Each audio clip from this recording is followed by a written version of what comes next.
Good morning সবাইকে। Vacation পড়ে গেছে। আজকে মানডে, সকাল সকাল উঠিনি, আজকে একটু লেট করেই উঠেছি, তাও ওই 7:30 আর কি। 7:30টাই আমার কাছে লেট। উঠে সকালবেলা উঠেই মেয়ের ব্রেকফাস্ট রেডি করতে শুরু করেছি। ও আজকে বললো একটু পোহা খাবে।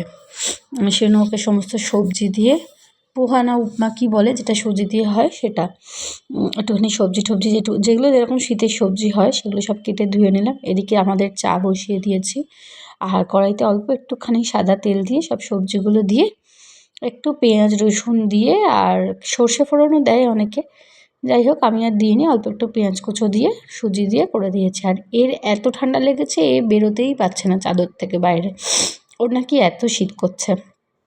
তো তারপর যাই হোক, চা আর এই যে দেখো এখানে উপমা করে নিয়ে চলে এসেছি চা বিস্কিট নিয়ে। ও বাবার সেই পেছনে ঢুকে বসে আছে, কিছুতেই বেরোচ্ছে না। এই সব করে আমি ব্যাংকে গেছিলাম। ব্যাংক থেকে এসে আমি দেখো খাবার দাবার সব করে গেছিলাম কিছুটা, আর কিছুটা ছিল। মেয়ে এখন মাছ ভাজা দিয়ে খাবে, আর ফুলকপি আলু মাছের তরকারি হয়েছে আর বাবার জন্য। এসে দেখলাম ও চান টান করে ওখানে মোবাইল নিয়ে একটুখানি বসে আছে। আমি বাড়িতে থাকলে মোবাইল হাতে পায় না, কিন্তু বাবা থাকলে পেয়ে যায়।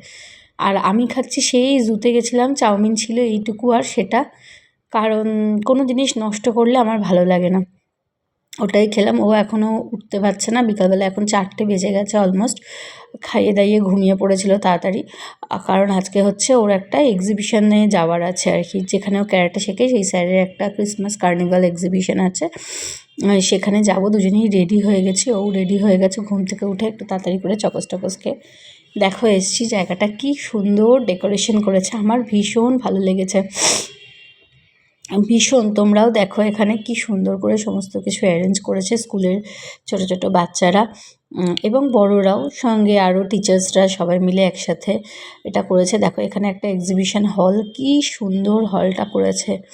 গোটা এক্সিবিশন হলটা খুব সুন্দর করে সাজিয়েছে, এত কিছু বাচ্চাদের হাতে বানানো, যেগুলো দেখতে সত্যিই খুব ভালো লাগছিল। আর সোনামাও খুব এনজয় করেছে, এগুলো দেখেছে, অনেক কিছু শিখেছে, শুনেছে। দেখো ক্রিসমাস স্পেশাল এই রিংগুলো বানানো, অনেকগুলো টেন্ট হাউস দেখলাম, অনেকগুলো ওই ল্যাডার টাইপের দিয়ে হাউস বানানো। তারপরে দেখো এখানে এগুলো সব হ্যান্ডমেড, কুলোর ওপর ডিজাইন করা, পাখা, হাতের মানে যা দেখছো এইটা পুরো মা দুর্গাটা হ্যান্ড প্রিন্টেড, এই সমস্ত কিছু মানে হ্যান্ডমেড বানানো। আর এটা দেখেছো কি অপূর্ব বানিয়েছে, একটা ক্লাস 4-এর বাচ্চা ওটা বানিয়েছে, খুব সুন্দর, খুবই ভালো লেগেছে পুরো বিষয়টা। তারপরে দেখো এখানে বিভিন্ন সিস্টেম নিয়ে ওরা প্রজেক্ট করেছে, এটা হচ্ছে তোমার সোলার সিস্টেম করেছে এই জিনিসটা, খুব সুন্দর করেছে সোলার সিস্টেমটা, এত সুন্দর করে। আবার ওরা ওখানে দাঁড়িয়ে দাঁড়িয়ে এক একটা বাচ্চা সেই ডিপার্টমেন্ট পুরো ব্যাপারটার ডেসক্রাইব করছিল। এইটা ছিল হচ্ছে জিওগ্রাফির প্রজেক্ট, এখানে হচ্ছে তোমার ওয়াটার কনজিউম করে কিভাবে আমরা ইলেকট্রিসিটি করি সেটা করেছে। এটা হচ্ছে রবীন্দ্রনাথ ঠাকুরের কাবলিওলা, সেটা নিয়ে করে একটা প্রজেক্ট করেছে।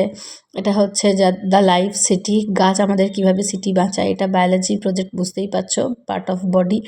এই সমস্ত কিছু দেখে ওখানে হচ্ছে বাচ্চাদের হাতে ট্যাটু, দেখেই বললো মেয়ে যে ট্যাটু করবো। আমি বললাম ঠিক আছে চলো, বলে ওকে নিয়ে গেছিলাম হচ্ছে ট্যাটু করতে। ট্যাটুর ওখানে অনেক অপশান ছিল, কিন্তু ও চুজ করেছিল হচ্ছে পেঙ্গুইন, তো সেই জন্য ও হাতে পেঙ্গুইনই করেছে। তারপরে এখানে দেখো বল হিটার ছিল, রিং হিটার ছিল, অনেক কিছু ডার্ট ছিল, অনেক কিছু ছিল। এই যে ওকে করতে দিয়েছিলাম, ও পারেনি। তারপরে ছিল ওপরে ফুড কোর্ট, এই এত কিছু করে ঘুরে ঠুরে আমরা ওখান থেকে বেরিয়ে পড়েছিলাম। টুকটাক খাওয়া দাওয়ারও জিনিসপত্র ছিল, কিন্তু আমরা আর কিছু খাওয়া দাওয়া করিনি। তারপর যাই হোক ওখান থেকে বেরিয়ে পড়েছিলাম, বেরিয়ে গেছিলাম হচ্ছে এলফিনাদের বাড়িতে। হ্যাঁ, প্রত্যেক দিন তানিয়া আসে আমার বাড়িতে আর আমাকে বলে যেতে, আমার আর যাওয়া হয় না। তো ওখানে গেছিলাম, ওখানে গিয়ে তো দুজনে মিলে আবার শুরু হয়ে গেছে। আর এখানে এই যে ম্যাডাম আটা মাখছে, বলছে দেখ আমি কি সংসারে কোনো কাজ করি না নাকি। মেয়েটা সত্যিই ভালো। যাই হোক, আর আমি চাই কারোর নজর না লাগুক, আমাদের বন্ধুত্ব দীর্ঘস্থায়ী হোক। যেতে না যেতেই দেখো এখানে কেক, মিষ্টি, তার সাথে তোমার চানাচুর, মুড়ি, চপ, পেঁয়াজ টিয়াজ দিয়ে মাখা, আমরা যেখানে যাই একটু তো মুড়ি খাই। আর ওরা হচ্ছে ওখানে খেলছিল কম, ঝগড়া করছিল বেশি। তো আজকে আবার ওর বাড়িতে, রোজ ও আমার বাড়িতে এসে মুড়ি খায়, আজকে ওর বাড়িতে মুড়ি খেলাম। তারপরে অনেকক্ষণ ছিলাম, প্রায় 2 ঘন্টা মতো আড্ডা দিলাম অনেকক্ষণ ধরে। তারপরে ওর বাবা গেছিলো আনতে, তো চলে এলাম বাড়িতে। এই সব করে ঠোরে, আর ওখানে ও ডিনার করেই এসেছিলো, ওকে রুটি খাইয়ে দিয়েছিল তানিয়া, সে না আমার একটা কাজ হালকা হয়ে গেছিলো। এসে রাত্রিবেলা 11টা, সাড়ে 11টা অবধি ডেকোরেশন হলো ক্রিসমাসের। আমি, ওর বাবা আর ও মিলে, তিনজনে মিলে ক্রিসমাস ডেকোরেশনটা ফাইনালি কমপ্লিট করলাম। তোমরা একটু জানিও যে ক্রিসমাস ডেকোরেশনটা কেমন হলো। বাচ্চাদের, আমরা যখন ছোটো ছিলাম আনন্দ করতাম, ওর আনন্দের জন্যই এত কিছু অ্যারেঞ্জমেন্ট। তোমরা কিন্তু অবশ্যই জানিও কেমন।